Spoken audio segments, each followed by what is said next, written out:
So many times I talk to people about their credit and their credit scores, and they tend to think that if they've had derogatory credit or a credit challenge in the past, that that's the number one thing that will impact their credit score. And while those things absolutely can make a difference and have an impact, I've also seen people that have never had a late payment in history of ever have low credit scores. So here's exactly what goes into a credit score from a mortgage lending standpoint. Now, first of all, I want you to know that the score itself is driven by an algorithm that runs in the background and is driven by the mortgage lending industry. So what goes into that? Four major things. Number one is your payment history. Know that your payment history, that is how long of a payment history you have, is going to make up a really big chunk of your score.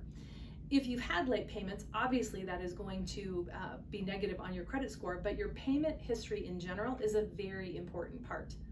Number two is the available balance to your limit, right? So in other words, your outstanding balance in relation to your credit limit on each card based on what you owe versus what you could borrow. This is something that most people don't understand, but I can't stress it enough.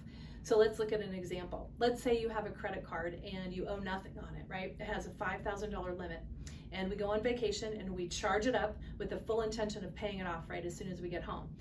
Even if you pay that off right when you get home, depending on when the lender pulls your credit, the ratio of the $5,000 balance to the $5,000 available credit line could drop your score anywhere from 20 to 100 points, depending on whatever else is going on in your credit at that time.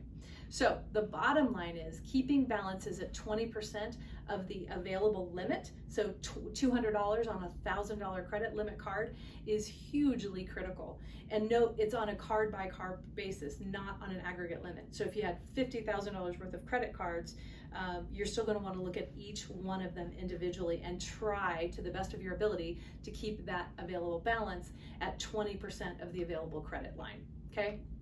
Number three, length of credit history, especially for people who have had credit for a long period of time. If someone closes a credit card that they've had, let's just say for 30 years, it can actually decrease their credit score. Now, that sounds crazy, I know, and there's no one size fits all solution here. So we will walk you through, based on your credit profile, what makes the most sense for you. But I love for people to know that because a lot of people don't. Number four, and the last one, is the types of accounts. So it's important to establish different types of accounts. So there are two different types of accounts. Installment is kind of like a car payment or a mortgage, something with a definite end date and usually a fixed payment. And then revolving, right? Your credit cards, you pay up, or you spend up, you pay down, you spend, you pay down. That's a revolving account. So it's important to have a mixture of both. You don't need a lot of credit cards, but a few will help you increase your score. And we will walk you through that as it relates to your credit profile. Again, no one size fits all solution.